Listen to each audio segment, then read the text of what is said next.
Hello. Huskies back again with our final look at the San Jose Sharks. Last video we ended our 9th season. I know I was going to do 10 seasons, but hard stopping now means that it's lined up with Edmonton. Both series are 42 videos. That's what I decided on doing. On the screen you see our current draft pick pool. If you remember correctly, we've had 4 straight seasons of playoff appearances, with the past 2 being our best 2. 2 seasons ago, we won the Cup and the President's Trophy, and then we followed it up with a second in the NHL finish, and we lost in the conference finals. So this team is built to succeed for another 3 or 4 years, I feel. But what I want to point out, what I didn't do in the Edmonton overview, is I looked at my draft pick pool, and I have every draft pick for the next however many seasons. I have not, I don't know why it does it backwards there for some reason. But I have every draft pick going forward. This team is, like I said, they're built to succeed. Now, cap space is a bit of an issue with this team. Actually, no, cap space with this team isn't an issue. Because Bouchard and Robertson, actually, they're due for increases. So is Stepniak. Anderson will probably get the same. Connor Carrick will probably be gone because he's not liking his playing time. But we still have all the big names signed for relatively friendly deals. Colton Parayko 5.6, Sam Reinhart 6.3. I mean, sure, these guys are going to get an increase, but there should be plenty of cap space to go around. And there's a couple rookies that are almost ready to go. Chubarov, Havelat, these kids are 20 years old, 76. They've got good potentials. Boychuk, he's an enforcer. He's not going to get anywhere. This Eichel kid might get this. So this team is not a playoff team with no prospect pool. They have a solid top 4 defensive core. The top 6 is disgusting with Reinhart, Hurdle, Hall, Stepniak, Stone, Anderson, and Stone might even be gone. My voice just cracked. That's cool because he's getting a little old. But again, in terms of longevity, I'd give myself a B+ for this, or actually I'd give myself an A- for this team because they just peaked and they still have all their draft picks and a prospect pool to trade from if they need to. I don't think I have anything else to really show in game. Now, after doing my Edmonton transaction history, I was real surprised at how many moves I made, and then I did the Sharks one, and holy shit, that rebuild that we went through, good lord. But I also noticed that I'm a sleazy motherfucker in the Sharks one, and I'll show you why. But let's go ahead and boop, switch over to this. Let me zoom in. Oops. Zoom in a little bit on the Excel sheet. So here we have our season breakdown. Actually, let's just maximize this. Can I do this? Oh, I hit a button. We'll see if this works. That did not work. That is charts. That is not the button I'm looking for. Nope. Nope. What did I do? Alright. I'm going to go ahead and go to sheet 1 because that was... Nope. Sorry, I'm just trying to... Nope. I am trying to find the full screen button. It's F12, isn't it? Nope, that's the save button. Alright, good to know. Alright, well then fuck it. I'm sick of showing my ineptitude in Excel. I actually know a lot about this program. But either way, San Jose Sharks, the plan was to come in and be a playoff team right off the bat, try to win the Cup at least 2 times in the first 3 seasons, and then we would tear it all down and we would rebuild with a roster that I in the chat put together. As you can see, year 1, boom, done. We won the division, we won the Cup, easy peasy. And if I go to my Word document here, you can see all we did year 1 was we brought in veterans. We signed Alexi Solar in free agency because the guy's a beast. We sent Nick Spalling, David Schlemko, and a prospect for Yager to Florida. In addition to that, we sent Mikhail Bodker, Joel Ward, and a third for Daniel Sedin from Vancouver. So right there, we added Jaromir Jagr and Daniel Sedin for no more than a couple of forwards and 1 third-round pick. And it led to the Cup. It led to the cup. Daniel Sedin came in. He led the team in scoring. He had 30 goals. Joe Thornton had 52 assists. Logan Couture led the team in points. Plus minus. Martin Jones got his one and only shine. He got his cup. He won the Conn Smythe as well. The following season, we expected to be more the same. We had a better regular season because we had more overtime losses than regulation losses. That was really the only difference. We were cut down in the second round. Sedin led the team in scoring again with 29 goals. Thornton again with assists and points. So Logan Couture kind of fell off. As you can see, the plus minus is significantly lower. This team was a bit worse in my eyes. In year 3 was the last year that we were going to decide to make a cup run. But before I do that, after winning the cup, we had to get rid of some names to free up some cap space. We sent Paul Martin to Montreal for a second and David Desharnais.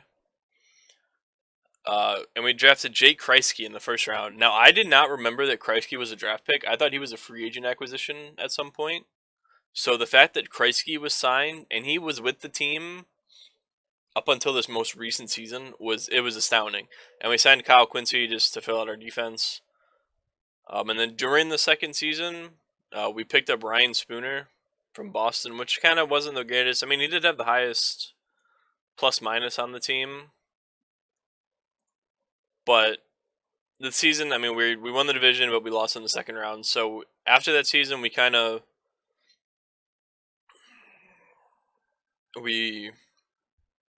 went ahead and hit the offseason running, trying to figure out something. Like I said, we were doing one more season of like quality hockey. And as you can see, we finished with 99 points. We made the playoffs. We were the last seed in the division. We were great at home, but we sucked on the road. But once again, we were a second round exit. Tomas Hertl led the team in scoring because I believe Daniel Sedin retired after year 2. The same with Joel Thornton. But Sam Reinhart comes in. We made a big move in between years 2 and 3 to sign Reinhart. He was an RFA. We had to give up our first and third round picks next season. Turns out, as you can just see from a little snippet I have here from my Excel sheet, Mr. Reinhart led the team in assists for 6 straight seasons and points in 3 of those seasons. So clearly he was a good addition. It was a little rough at the start. I wasn't so sure about it. But this is probably our biggest draft failure of the GM mode, this Cole kid. I picked him in the first round, 24th overall. He was an AHL top 6 potential. AHL top 6 in the first round. That was not good. And we picked up a couple of guys that would just kind of be here for a little while. Mersch was a second round RFA. He stayed here for, I think, 2 or 3 seasons, 3 or 4 seasons. I mean, he was a solid bottom 9 guy. But after this season 3, that's 18, 19, right? Yeah, so during year 3, I kind of shook things up trying to win. I sent Godolbin, a prospect, and Cole, the first round, the AHL guy, to Winnipeg to pick up Michael Camilleri. Now, that was a bit of a stretch. Godolbin wasn't progressing as he had in other GM modes, and so I cut the ties pretty quickly. And Brendan Dillon's always a crybaby, so I traded him for a JT Compher. And Martin Jones sucked year 3. Like, he was absolute garbage. So we brought in Bobrovsky to see if we could... let me go ahead and get rid of these. Yes. Alright, so Bobrovsky was not very good in year 3. And we ended up being a second round exit again. Tomas Hertl led the team in scoring, I already said that. Reinhart came in, he led the team in assists, and Pavelski, who had last year with the team, led the team in points. Mark-Edward Vlasic had a good year, and Bobrovsky, I mean, he came in, and he was the backup in Columbus before we traded for him. But after that second round exit, we tore it all down. As you can see from the Excel sheet, we had 2 years, 82 points each, really not a very good team. But that's the point. You rebuild, and the first part of rebuilding are offloading your stars. As with the other video, I bolded our big moves. And in previous seasons, it was the Sam Reinhart move, the Daniel Sedin trade, and the Jake Kreisky draft pick. I mean, and Solara, but he's kind of cheesy. I think I'll avoid him in my next GM mode. I've drafted him twice now. But yeah, we get to our rebuild off season. At the draft, we picked up 2 top 10 picks, which ended up being Devin McClellan and Stephen Campbell. Stephen Campbell, if you've watched the whole series, ended up being a very solid 86 or 87 overall backup goalie who is currently on the team. and does not plan to go anywhere. But to get these guys, we had to trade Brent Burns to Calgary for a first and a third, which wasn't awful. I said it was a number 2 overall pick. McClellan was a low elite. He didn't stick around. He did not progress as I had hoped for. And then we sent Vlasic and Darnell Nurse to Dallas for the 8th overall pick and a second round pick and Lucas Elvenis. Now that 8th overall pick, like I said, turned into Campbell, who would end up being a very good goalie. And then we picked up Carter Robinson, another Dallas boy. He was a defensive prospect when we traded for him. He's currently an 88 overall and anchoring our top 4. And to get him, we had to trade Justin Braun, Julius Bergman in a third, which is a lot. But again, rebuilding, cut it all down, start over. And come free agency, we traded Bobrovsky, Pavelski, and a first to Anaheim for a whole bunch of names, but the name to take away from it is John Gibson. Now, Gibson was an RFA, and we couldn't afford him because of the draft picks, so I just made a move to get Bobrovsky to Anaheim instead. I had to take on a lot of cap with Kessler and Boychuk, and that kind of hurt our rebuild right away. But as you can see, Gibson comes in. I mean, he's been here for 6 seasons. He's obviously led the team in wins because he's a starter. But he had, even on a bad team, he had 32 wins. He had 17 the next season, but he got hurt and kind of split time with somebody. And then he took off. I think he won the Vezina this season, which was 2 years ago, and he won the Conn Smythe, I believe. No, he didn't win the Conn Smythe. Stepniak won the Conn Smythe.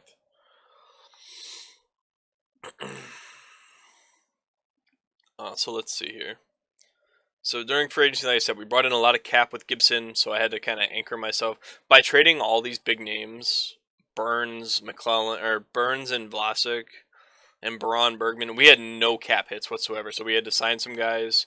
We signed Tyler Myers 3 years, 6.7. We traded Donskoy because he was an unhappy prick, and we traded Ryan Spooner for Marco Scandella in a second. That was kind of building up the future because Scandella is kind of a young defenseman. But as we got into year 4, right? Yeah, so during year 4, this is where the sleazy moves start happening. I signed Tyler Myers in the previous offseason, so I traded him and Nick Cardilis. I don't know how to say his name. He doesn't matter. He was part of the Anaheim deal. I traded both of them in a third to bring in Evan Bouchard and Andy Green, who was just, extra guy. Evan Bouchard, again, if you've watched the series, he's part of our top 4. He's key. He's 88 overall. So this was a big move. But again, it was sleazy because I just signed Tyler Myers and I dealt him. We also traded Logan Couture as we were just offloading our stars to kind of suck. Brought in a first-round pick, Mike Smith, and a second-round pick in the next year's draft. Coming up to that pick that we got from Buffalo turned into Morgan Stepniak. Now, if Morgan Stepniak rings a bell, it's because he led the team in assists this past season. He won the Conn Smythe in our cup run. He's a key part of this team. He's a top 6 forward. He's 87 overall. This Laminin kid, I think I had traded at some point. But again, with the rebuild, we had no cap hits. We had to sign guys, so I signed Corey Crawford, Carl Soderberg, and Adam Henrik, all the ludicrous deals. These are insane amounts of money for these players. But come 2021, that was our second year of not making. So this is year 2 of our rebuild. We sent JT Compher away, Adam Henrique for a first, Carl Soderberg for Boquist and a fourth, and Crawford for Austin Kempney and Dan Hamhuis. So of those names, the only one that really stands out of all of those is probably Kempy because he's still on the team. He might have only just recently been let go. I don't remember. But that first round pick that I sent to the Rangers, they were kind of struggling. They were a middle of the road team, not looking that great. They won the fucking cup. So that first round pick turned into a 30 overall. I mean, Morgan Conroy, top 6 medium at 30 overall is not terrible. And we had some luck in the second round with a top 9 forward low. Now, we're at the point in a rebuild where these guys were trade bait from the start. I mean, we had another year of not making the playoffs, but as with the first 2 years, Hertl and Reinhardt led the team in assists and goals. And we're making our team out here. So, year 21-22, we're getting there. We signed a couple of free agents. Again, cap hits, Gallagher, Sekera, Reed. Again, more sleazy moves. During the regular season, after signing those guys, I sent Brandon Gallagher and Andre Sekera to the Islanders for Michael Rasmussen, Carl Soderberg, who I had already traded once, and Alexander Edler. I immediately flipped Carl Soderberg and Morgan Conroy and Lucas Elvenes for Vladimir Korolev and Dio Weiss. Michael Rasmussen is currently he's struggling a little bit with the team, but he's still here 5 seasons later. And Vladimir Korolev is an 87 overall defenseman who is part of our core 4, although he's starting to get a little upset because of playing time, so he might not be with the team. But that was our last. I mean, we only missed the playoffs twice in this GM mode, which I think is pretty good considering it was I tore everything down and started over. But 21-22, we made the playoffs.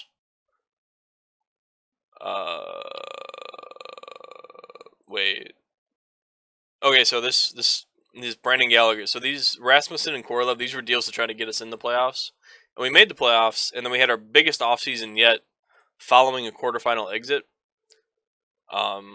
This 22-23 season was big. Going into it, we had a lot of cap space and not much to do with it. We had a decent draft pick, Chubarov. He's finally coming into his own. This is his 4th year. He might be a top-line AHLer if I were to keep going. But off-season wise, free agency wise, was where we really hit gold. We signed Colton Parayko and Connor Carrick, 2-year deals. A lot of money, but they ended up taking less once we re-signed them. And Hunter Shinkaruk, he's been a 4th-line guy, so I figured I'd throw him on there. I mentioned that Devin McClellan kid that we traded for during our first rebuild. First year of the rebuild.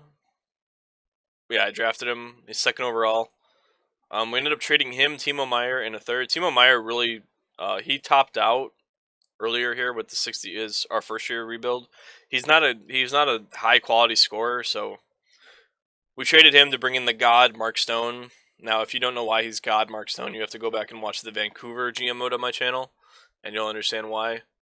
But with him, let's see, we were able to get back to the playoffs again, 2 seasons in a row, 107 points. We had some GM highs. Reinhardt had a high in assists and points. Kempe led the team in plus minus. Gibson had 38 wins. But it really wasn't. It wasn't astounding. I mean, 107 points is good, but next season was by far our best year. I mean, I should have updated this, but I'm silly. There we go. Actually, that's better too. This season 8, 23-24 was our best year by far. President's Trophy, 115 points. We won the cup, but to get there, we really didn't do much. I mean, our offseason prior, we sent Boquist in a 4th for 2 prospects just to get rid of them. We signed Havlat, who is coming into his own now. Hagman as well. Top 9 forward, medium in the 2nd round. Good pick. We picked up Cody Ceci and Mike Riley in the free agency. Mike Riley's still on the team. He's probably going to take Connor Carrick's spot. I think he already has. But we sent Cody Ceci like right immediately after getting him for Taylor Hall. Now, again, sleazy. That's like the 4th deal I've made where I signed somebody and then immediately traded him. But yeah, we get into the regular season. We're rolling. I actually sent Jake Kreisky in a 1st for Elias Anderson during this season. And as you can see from next season, it turns out rather well. He led the team in scoring and points. But Taylor Hall came in. He led the team in goals and points. So it was a good deal in the end, and we won the cup. So obviously, if you win the cup, there's no bad moves. We followed it up with a real lackluster offseason. All we did was sign Jake Virtanen, who was actually a rather good 3rd liner for us here. And statistically speaking, we had our best season in our most recent one. Most points, most win, least amount of losses. But we were a conference final exit. And that is where I stopped the GM mode. And as you can see, during that season, we didn't have to make any moves because our team is pretty much built. But if we go back and we look at our season breakdown overalls, we were 411, 250, and 77. I don't know what that is win percentage wise. Actually, I can find out though. Let's see. 411. Oops. 411 plus 250 plus 77 divided by 411. Oops. Nope. 411 divided by 738. That is a 55% win percentage, which is, I think, is fairly good, considering it's 9 seasons and there's a rebuild thrown in there. We managed to win a cup with 2 completely different rosters. Overall, as the GM of this team, I'd give myself an A.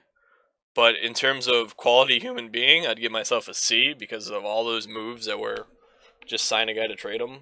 I don't like doing that, but that kind of had to happen to get deals done. I said longevity, I gave us an A minus. Playoff performance, I mean, technically, I'd give us a B plus because we made the Cup Finals twice and won both times. But other than that, we only had 1 trip past the second round, which is a little disappointing. And as for, I think we kept the salary cap pretty much in check the whole time. I said we had some big moves, but those were really cap hits and they were traded anyway. So I'd give myself a B plus. Overall, I'd give myself an A minus, and longevity A minus, playoff performance B plus, sleazeball. I was an A plus as a sleazeball, and cap management. I'd give myself maybe a B because we had some tough times. But yeah, that's where I'm gonna go ahead and end this video. 21 minutes in, we had a good run with San Jose. A lot of moves. I'm happy that a rebuild was able to happen and successfully as well. But yeah, I'm gonna go ahead and, like I said, call it a video here. Thank you for watching. Thank you for sticking around for the whole series. It was a fun time. I know I kind of got burned out at the end, but look forward to my next GM mode coming out. Today's what, Friday? When do I want to start it? When do I want to start? Do I want to start it Saturday? I think I'm going to start it tomorrow. So look for episode 1 to come out tomorrow. I'm going to probably sit down and record it now. It's, like I said, I have not mentioned what team it's going to be, so it'll be a surprise for everybody.